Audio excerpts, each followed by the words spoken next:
Selamat pagi / siang semuanya. Hari ini, saya akan mempresentasikan tentang teori transformasi 7 sabon atau SLT. Kita juga akan membahas tentang loop kepastian dalam Al-Quran. Pada slide pertama ini, saya ingin mengajak kalian untuk menyimak gambaran umum dari apa yang akan kita pelajari bersama. Jadi, mari kita mulai dan jelajahi topik yang menarik ini. Baiklah, mari kita lihat objektif utama untuk slide ini. Pertama, kita ingin membuktikan kesejajaran numerik antara ayat 15 dan 87. Ini penting karena ia menunjukkan hubungan matematik dan keindahan dalam Al-Quran. Kedua, kita akan memperkenalkan operator dan dokter yang digunakan dalam analisis dan aplikasi yang berkaitan. Ketiga, kita akan melihat bagaimana konsep hafazan dan peta loop dapat diaplikasikan dalam memahami ayat ini dengan lebih mendalam. Sekarang, mari kita fokus pada ayat dari surah Al-Isra, ayat 87, yang berbunyi. Arabic waw, Arabica, Arabic lam, Arabica, Arabic kaf, Arabica, Arabic dal, Arabic sukun, Arabic hamza, Arabica, Arabic alif, Arabic ta, Arabica, Arabic yet, Arabic sukun, Arabic noon, Arabica, Arabic letter 640, Arabic letter 670, Arabic kaf, Arabica, Arabic sin, Arabica, Arabic ba, Arabic sukun, Arabic tain, Arabic letter 64b, Arabic letter 6cd, Arabic alif, Arabic meme, Arabic shada, Arabic e, Arabic noon, Arabica. Arabic letter 671, Arabic lam, Arabic sukun, Arabic meme, Arabica, Arabic set, Arabica, Arabic alif, Arabic noon, Arabic e, Arabic alif maksura, Arabic wow, Arabica, Arabic letter 671, Arabic lam, Arabic sukun, Arabic half, Arabicu, Arabic rot, Arabic sukun, Arabic hamza, Arabica, Arabic alif, Arabic noon, Arabica, Arabic letter 671, Arabic lam, Arabic sukun, Arabic tain, Arabica, Arabic thought, Arabic e, Arabic yet, Arabic meme, Arabica. Dalam bahasa Inggris, Ayah bermaksud, we have certainly granted you the 7 often repeated verses in the Great Quran. Ayat ini menegaskan bahwa Al-Quran, khususnya ayat-ayat yang sering diulang, mempunyai kedudukan yang sangat istimewa dan penuh berkat. Ini mengingatkan kita tentang keindahan struktur dan makna ayat-ayat ini dalam konteks keimanan dan pengajaran. Dengan memahami hubungan angka dan struktur ayat ini, kita dapat melihat bagaimana matematik dan keagamaan saling berkait rapat, dan bagaimana teknologi serta konsep hafazan boleh membantu kita menghafal dan memahami ayat-ayat ini dengan lebih efektif. Jadi, mari kita teruskan dengan penerangan lebih mendalam mengenai konsep-konsep ini. Pada slide ini, kita melihat motivasi yang mendasari keyakinan kita. Dalam ayat 1587, sendiri disebutkan bahwa Allah memberikan tanda-tanda. Jadi, tanda-tanda ini sebenarnya adalah petunjuk dari Allah yang bisa kita lihat dan rasakan. Kalau tanda-tanda ini bisa kita ukur atau ukur secara rasional, maka keyakinan kita akan menjadi semakin mantap dan kokoh. Contohnya, ayat ini juga menyebutkan tentang the Rocky Tract, yang menunjukkan bahwa Allah telah memberi kita sesuatu yang sangat berharga, yaitu 7 ayat yang sering diulang dan Al-Quran yang agung.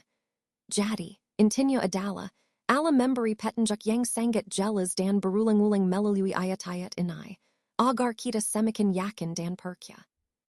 Ini penting karena, dalam perjalanan iman kita, tanda-tanda ini membantu memperkuat keyakinan kita, terutama ketika kita menghadapi keraguan. Dan, tentu saja, ini sejalan dengan tema utama kita, yaitu memperkuat iman melalui tanda-tanda dan petunjuk Allah yang nyata dan berulang. In Surah Al-Hayr, verse 87, Allah highlights an important blessing given to the Prophet Muhammad, peace be upon him. He mentions that we have granted you the 7 oft-repeated verses and the Great Quran. These 7 verses are known as Al-Fatiha, and they hold a special significance. They are recited in every unit of prayer, symbolizing their central role in Islamic worship and spirituality. The phrase, the Great Quran, emphasizes the divine magnitude and comprehensive guidance contained in the entire scripture. This verse underscores the importance of these foundational recitations and the Quran's overarching role in guiding believers. Throughout this presentation, we see how these divine assurances remind us of the Quran's central place in our faith and daily lives. On this slide, we're looking at a fascinating combination of numbers and their deeper meanings. Starting with the code 15,876, we see it linked to a mathematical pattern. 15,876 equals 126 squared. Now, what's interesting here is the sum of the digits in 126, which is 1 plus 2 plus 6, giving us 9. This number 9 is connected to the phrase 99 and the name Asma al-Husna, the beautiful names of Allah. This highlights how numbers in Islamic tradition often carry spiritual significance, representing divine attributes. Then we see the reference to the Rocky Tract, which corresponds to Surah Al-Isra, verse 87. The verse reminds us of a blessing given to the Prophet Muhammad, specifically that Allah granted him the 7 often repeated verses, the Fatiha, and the great Quran itself. This verse emphasizes the importance of these repeated and foundational parts of our faith, which serve as a spiritual cornerstone. Connecting all these points, the slide underscores the harmony between numerical symbolism and Quranic revelation, reinforcing how divine wisdom often manifests through numbers and sacred texts. It encourages us to see these connections as part of a greater spiritual message, tying the numerical patterns to the core message of the Quran. Le postulat SLT, o specification de la logique de transformation, est un concept clé que nous devons bien comprendre. Il s'agit essentiellement d'une déclaration ou d'une supposition fondamentale sur la façon dont un système ou un processus fonctionne. See postulat cert de fondement pour tous nos analyses et nos développements. En la formulant clairement, on a tablet une base solide pour la suite de nos travaux. C'est important parce que, sans cette hypothèse initiale, il serait difficile de garantir la cohérence et la pertinence de nos solutions. En lien avec le thème général, cette étape nous permet de cadrer notre réflexion et d'assurer que nos efforts restent alignés avec l'objectif principal. Alors, gardons à l'esprit que si postulat n'est pas une vérité absolue, mais plutôt une hypothèse qui guide et oriente notre démarche. Let's take a moment to consider the role of the operator.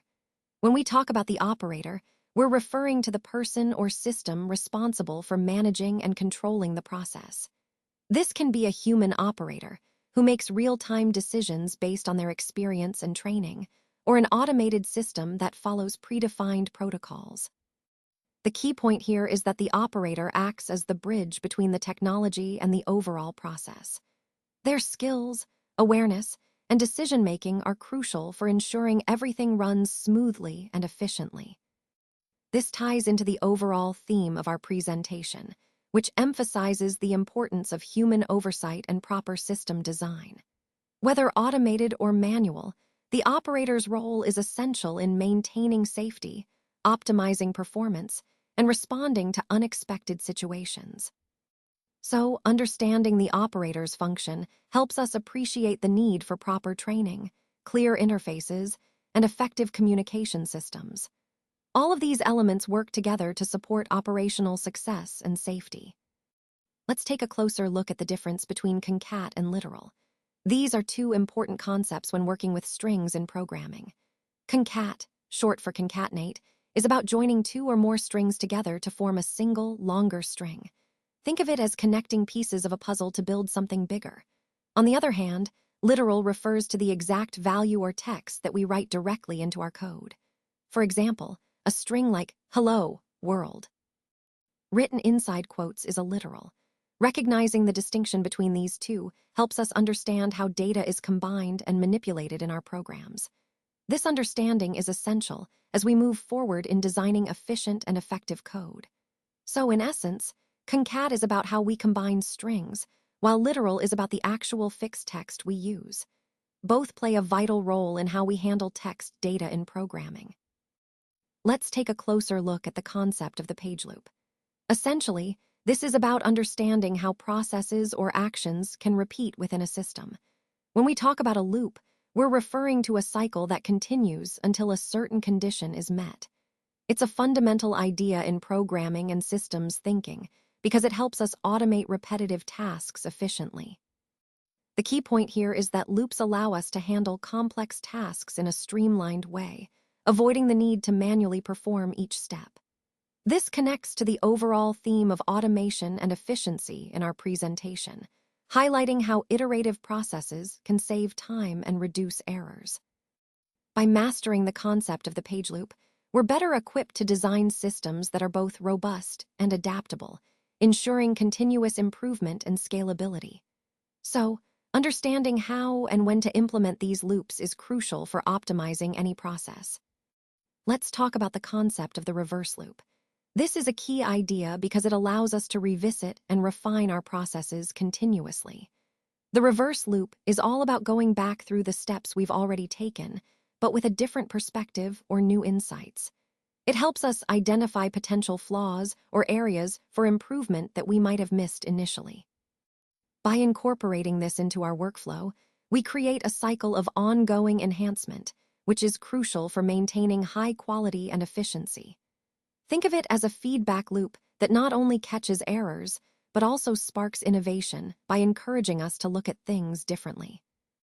Ultimately, the reverse loop ties into our overall theme of continuous improvement and adaptability. It reminds us that progress isn't just about moving forward blindly, but about revisiting, reassessing, and refining our approach to achieve better results. Let's take a closer look at the doctor loop. This concept is fundamental because it represents the iterative process that drives continuous improvement in our system. Essentially, the doctor loop is about regularly reviewing our data, insights, and performance metrics to identify what's working and what needs adjustment. By doing this consistently, we can make informed decisions that enhance our outcomes over time. What's really important here is that the doctor loop isn't a one-time activity, it's a cycle. We gather data, analyze it, implement changes, and then monitor the results again. This ongoing process ensures that we're always learning and adapting. Connecting this to the overall theme of our presentation, the doctor loop embodies the mindset of continuous improvement. It's how we turn data into actionable insights and ensure our strategies stay effective in a dynamic environment. So, embracing this loop helps us stay agile, informed, and aligned with our goals. Sekarang kita beralih kepada loop 7, yang ditampilkan dalam bentuk heatmap. Jadi, heatmap ini memberikan gambaran visual tentang area yang paling aktif atau paling sering dilalui dalam proses kita. Warna-warna yang lebih cerah menunjukkan area dengan aktivitas tertinggi, sementara warna yang lebih dingin menandakan area yang kurang aktif. Ini sangat membantu dalam memahami pola dan tren yang muncul selama proses berlangsung. Dengan melihat peta ini, kita bisa mengidentifikasi titik-titik kritis atau bottleneck yang mungkin perlu diperbaiki. Secara keseluruhan, heatmap ini menjadi alat yang sangat berharga untuk visualisasi data dan pengambilan keputusan yang lebih cepat dan tepat.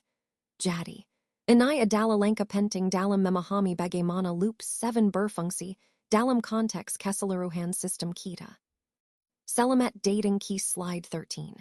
Pada bahagian ini, kita akan membincangkan tentang aplikasi hafazan. Aplikasi hafazan ini sebenarnya adalah sebuah alat yang sangat berguna untuk membantu kita dalam proses menghafaz Al-Quran. Ia diarahkan untuk memudahkan pengguna dalam menghafaz, mengulang, dan memantau kemauan mereka.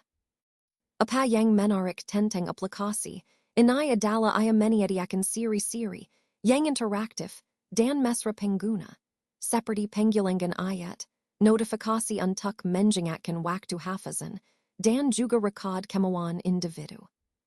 Selain itu, aplikasi ini juga boleh disesuaikan mengikut keperluan dan tahap hafazan masing-masing. Jadi, sama ada kita baru mula menghafaz atau sudah berada di tahap yang lebih tinggi, aplikasi ini tetap relevan dan membantu. Keseluruhannya, aplikasi hafazan ini selaras dengan tema keseluruhan kita yaitu memanfaatkan teknologi untuk memperkasakan usaha dalam menghafaz Al-Quran. Ia memberi kita peluang untuk memperbaiki dan memperkuat hafazan kita secara lebih sistematik dan berterusan. Vamos falar pouco sobre o que executam script Python. Script, basicamente, iacute arquivo que contém uma sequência de comandos escritos em Python, que podem ser executados de uma só vez. Iacute uma maneira eficiente de automatizar tarefas, processar dados e criar programas que fazem exatamente o que qualquer precisa, sem intervenção manual constante. Ao usar scripts Python, qualquer consegue organizar seu código de forma clara e lógica, facilitando a manutenção e a reutilização.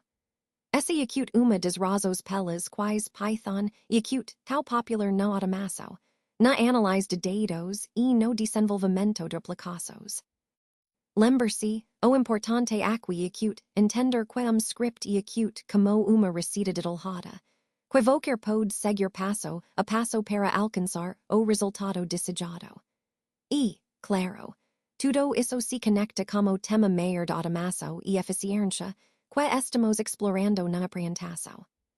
Today, I want to talk about had and critic, two concepts that are really important when we think about critical thinking and analysis.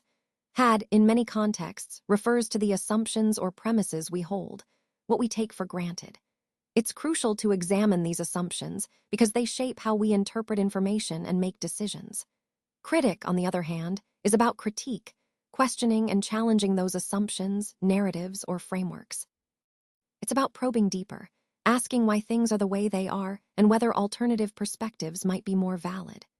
Both of these tools are essential for a thorough understanding, especially when we're dealing with complex issues or trying to avoid biases.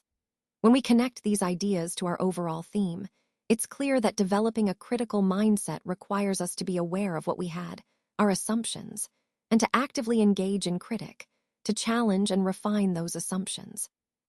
This process helps us think more critically and make more informed, nuanced decisions. Bake marikita bahas tentang kajian lanjut.